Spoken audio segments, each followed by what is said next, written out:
साठविला हरी जी हृदय मंदिरी त्यांची सरली हिरदार झाला सफळ व्यापार हरी आला हाता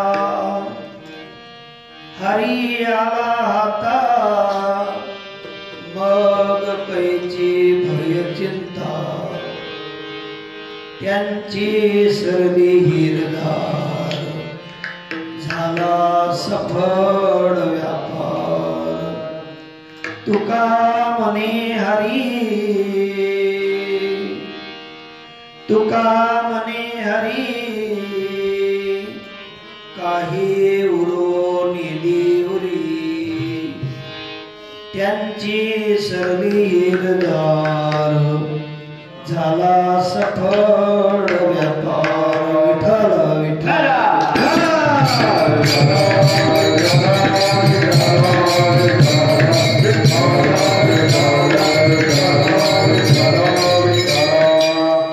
साठविला हरी जी हृदय मंदिरे त्यांची सरली हिरदार झाला सफळ व्यापार पांडुरंगा करो प्रथमा पांडुरंगा करो प्रथमा पांडुरंगा करो प्रथमा पांडुरंगा करो प्रथमा जय जगन्नाथ संताजी गुरु जय जगन्नाथ संताजी गुरु जय जगन्नाथ संताजी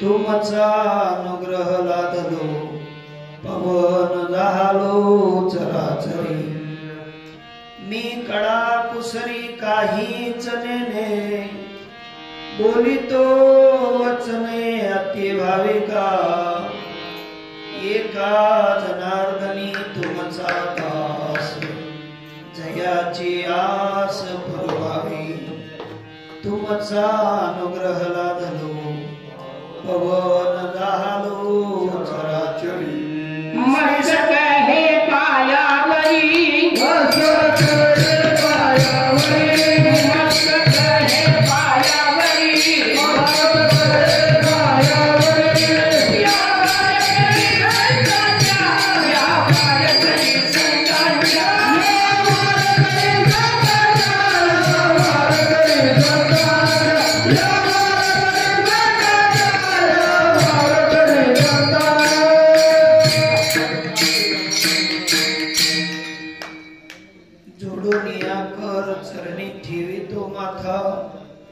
परिसावी विनंती माझ्या पंढरीनाथ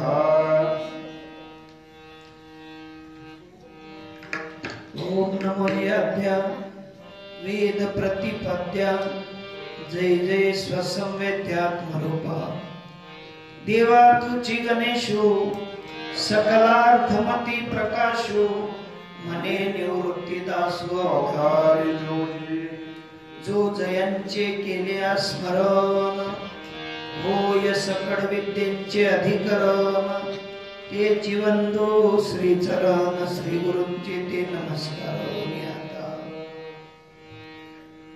गुरुर ब्रह्मा गुरुर विष्णू गुरुर देव महेश्वरा गुरुर साक्षात परब्रह्म तस्मै श्री गुरुदेव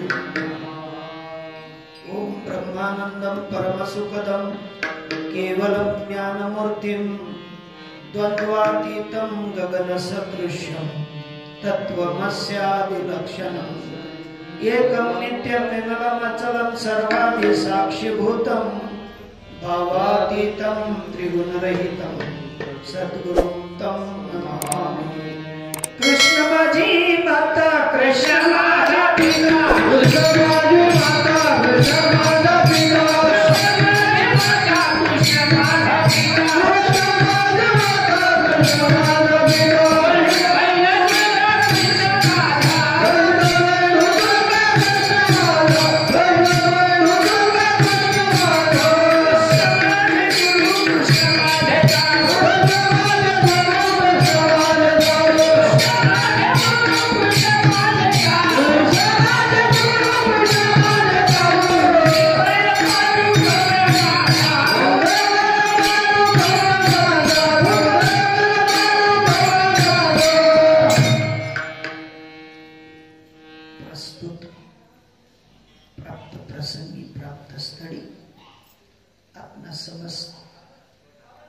संत महानुभावांच्या चरणी विनीत प्रार्थना करतो.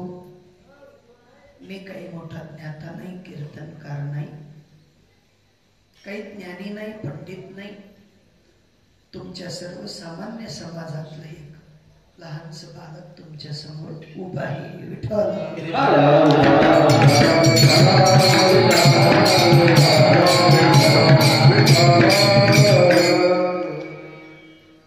साधू संतांचा निरोप गेल्या 17 वर्षापासून आपल्या या पुण्यभूमीत अविरत असं ज्ञानगंगेच्या ओघाने चालू आहे.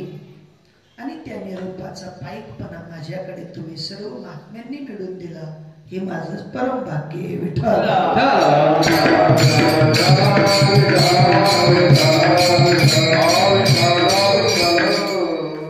17व्या वर्षाची आणि 4थ्या दिवसाची, चौथा ते पहिले तुमच्याकडे पायातला आहेत का? आहेत ना. जो चांगला बैल चालस त्या मजार बांधेल. हा मेड्या तस तुम्ही काय समज काय नाही ते तुमले माहिती. विठ्ठल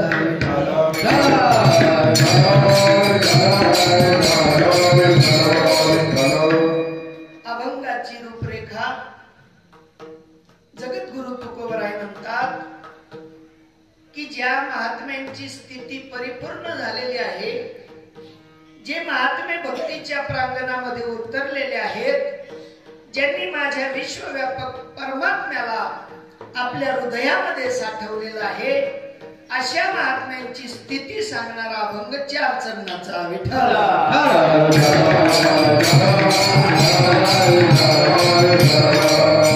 संत महात्म्यांना माहिती होतं की ज्यांच्याकडे भगवान परमात्मा साठवलेला आहे, ज्यांच्याकडे परमात्मा राहतो आहे, अशा महात्म्यांची स्थिती ती संतांना कळते, तुम्हा आपल्याला कळणार नाही. विठ्ठल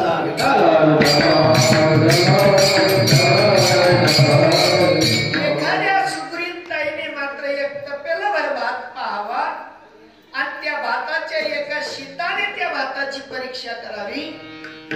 तद्वत जे साधू असतील त्यांना साधूचं अंतःकरण करता आणि साधूची भक्ती करते. विठ्ठल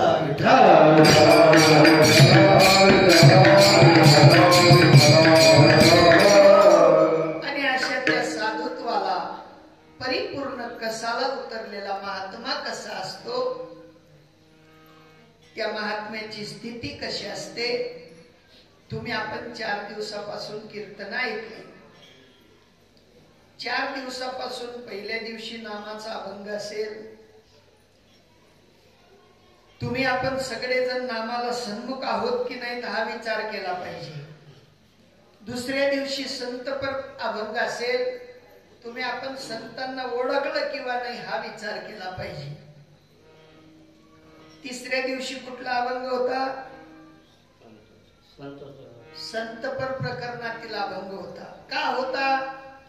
एक दिवस समजला नसेल, बाड्या भोपळा काळ, बाड्या शून्य काळ, बाड्या अंडाकृती काळ, शब्द एकच, पण परत परिक्रमा करून त्या विद्यार्थ्याला जसं मास्तर तरबेज करतो, तद्वत साधू महात्मे तुम्हा आपल्याला परत परत परत परत त्याच ज्ञानाचे दोष पाजतात.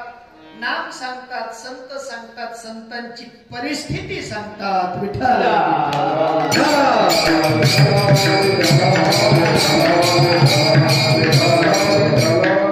आणि आम्ही अनादी काळापासूनच्या या कालचक्रामध्ये पडलेले समस्त जीव, सांगणाऱ्यापासून तर ऐकणाऱ्यापर्यंत सगळ्यांची एकच गती आहे. कोणी त्या गतीतून सुटलेला नाही. कारण मरून गेला भद्या लगद्या भ्रुसुंडी सारखे 14 चौकडी लंकापती, तोही गेला, हा तोही थांबला नाही. सगळ्यांना जायचं आहे, कोणी थांबणार नाही. एखाद्याने जर सांगितलं मला थांबायचंय बुवा, मी नेलो तरी गावातनं काढायचं नाही. 1 दिवस नाक दाबवणे, 2 दिवस दाबवणे, पण तिसरा दिन बहीण काय घनाई राहिला झाला, काय म्हणशात, कोणी थांबणार नाही. मग जर का हा मृत्यू लोक थांबणारा नसेल तर तुम्ही आपण कशावर भारी करायचं? कोणत्या गोष्टीवर भारी भरतो तुम्ही आपण? मन पिंट्या लगन वाचतो, इथला गोड बोलस, इथला गोड बोलस, लगन वैनर वैन 2 महिना मारूननी तयार. कोणावर भारी करायचा? हा पिंट्या टिकणार नाही, पिंट्यान मायले पिंट्या टिकणार नाही. मग तुमले आपले संसार टिकी, संसार सुद्धा टिकणार नाही. क्षणभंगूर नाही भरवसा, वारे सावध तोडा माया आशा. काही कडे न चले, हा जर का सावध झाले तर भक्ती कळेल, नाम कळेल, संत कळेल आणि आजचा सप्ताह कळेल. विठ्ठल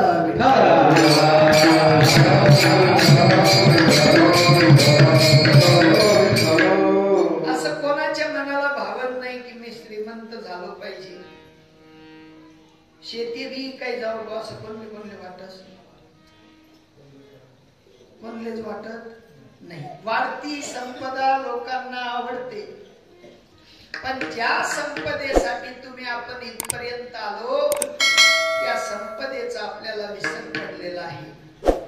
तुम्हा आपल्याला मोजून मापून आयुष्य दिलेलं आहे परमात्म्यांनी, आणि त्या मोजून मापून दिलेल्या आयुष्यामध्ये तुम्ही आपण मुद्दल सुद्धा टिकवलेलं नाही. कोणाचे 5 गेले, कोणाचे 25 गेले, कोणाचे 70 गेले, कोणाचे 100 गेले, कोणी आले तसे निघून गेले, पण भक्ती काही कोणी केली. किती करशील संसार, नरदेह मातीला जाला, नरदेह मातीला जाला, नरदेह मातीला जाला.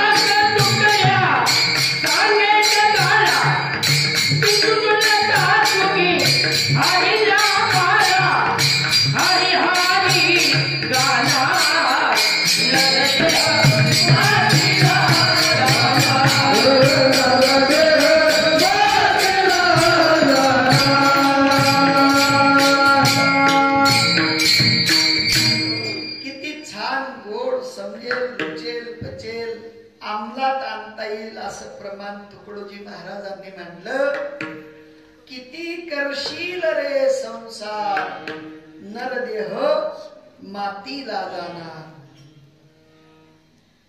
पण मातीला जाण्या अगोदर सोनं केलं पाहिजे का माती केली पाहिजे? आता सोनं करण्यासाठी कोणीकडे जावं लागेल? लंका ना, मग अमेरिका, लंडन, फ्रान्स, युरोप, कुठेही जाऊन सोनं होणार नाही. भारतवर्षात सोनं करता येतं. कुठे? भारतवर्षामध्ये संतांची मांदियाळी आली आणि आजी सोनियाचा दिनू वर्षे अमृताचा धनु. जर का भारतवर्षात तुम्ही आपण जन्माला आलेले असाल तर साधूंची गोष्ट ऐकावी लागेल. साधूंची गोष्ट ऐकल्याखेरीज तुमचं आपलं सोनं होणार नाही. आपण म्हणतो शेवटच्या टायमाला आम्ही आजीनं सोनं होईये, टोपल्या फेकी फेकी तकियात म्हणून सागर आहे ना, ते सोनं होईये. काय फेकी फेकी टोपल्या, ज्याने टोपल्या फेक्याने त्यानं मनावणीच सोनं होईये. साधू महात्मे सांगतात सोनं करायचं असेल तर हे नरा आत बघ जरा, जीव हा खरा नोहे ही माया, तू बुद्धी दर्पणी ब्रह्म रवीची छाया. आत बघ कैचा तो अवाङ्मय शब्द तो मी तो मी तो मी आहे. ज्या दिवशी तुम्ही आपण साधूला शरणागती कराल त्या दिवशी तुम्हा आपल्याला कळेल मी कोण आहे. आता तुम्हाला विचारलं तुम्ही बसलेले कोण आहात, तर एक म्हणेल मी ताई आहे, एक म्हणेल मी बाबा आहे, एक म्हणेल मी मुलगी आहे, एक म्हणेल मी मुलगा आहे.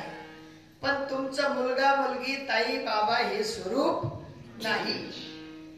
साधू महात्मे म्हणतात बाबा विचार करून पहा, एकची धागा नाना परी कपडे, एकची धागा नाना परी कपडे, जोडी आणि लुगडे.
कधी कानातली ती भिकबाई, कधी बोटातली अंगठी, कधी नाकातली नथ, कधी गळ्यातला चपल्या हार, कधी गळ्यातली चैन. वेगळे वेगळे सगळे दागिने आहेत. पण त्या दागिन्यांचं अधिष्ठान जसं सोनं आहे, त्या अधिष्ठानाला जसं विसरून चालणार नाही, तद्वत तुम्ही आपण दिसायला आकाराने वेगळे वेगळे आहोत, पण तुमच्या आपल्यातलं सगळ्यांमधलं चैतन्य मात्र एक आहे, त्याला विसरून चालणार नाही. विठ्ठला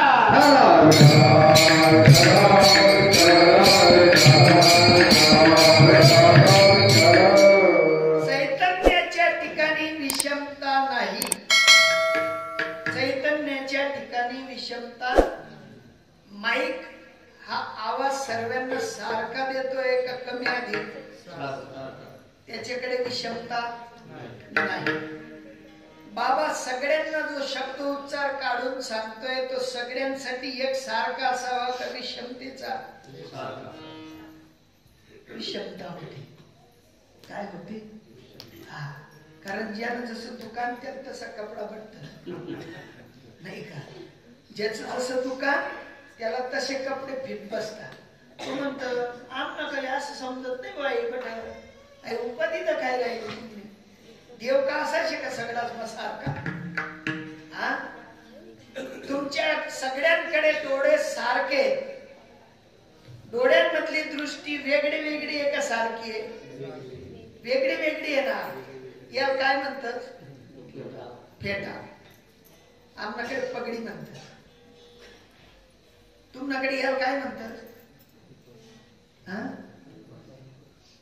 उपरणं म्हणतात गेले आमनाकडे लुंगी म्हणतात तुमनाकडे काय म्हणतात आमनाकडे काय म्हणतात विषमता आहे विचारांची विषमता आहे पण चैतन्याची विषमता नाही चैतन्य सगळ्यांच्या ठिकाणी एकसारखं आहे चैतन्याला विषमता नाही तुमच्या गावात उगवणारा सूर्य सगळ्यांना ऊन सारखं देतो का कमी अधिक पण आजारी माणूसले जस्ती चटका लावसत कस तसं म्हणजे अज्ञान आजार धारण करते रे आणि आमले त्या देवना जस्ती चटका लागतो पण काय खरं आहे का त्यासना विषमतेने चालणार नाही सूर्याचं काम आहे सगळ्यांना प्रकाश सारखा देणं सगळ्यांना ऊब सारखी देणं पण प्रकृतीच्या बिघाडमुळे त्या सूर्याची ऊब अधिक कमी अधिक होते तत्व न समजल्यामुळे भक्तीचं सूत्र न समजल्यामुळे आम्हाला एक विश्वाचा मालक अनेकत्वाने भासायला लागतो यात संदेह नाही विठ्ठल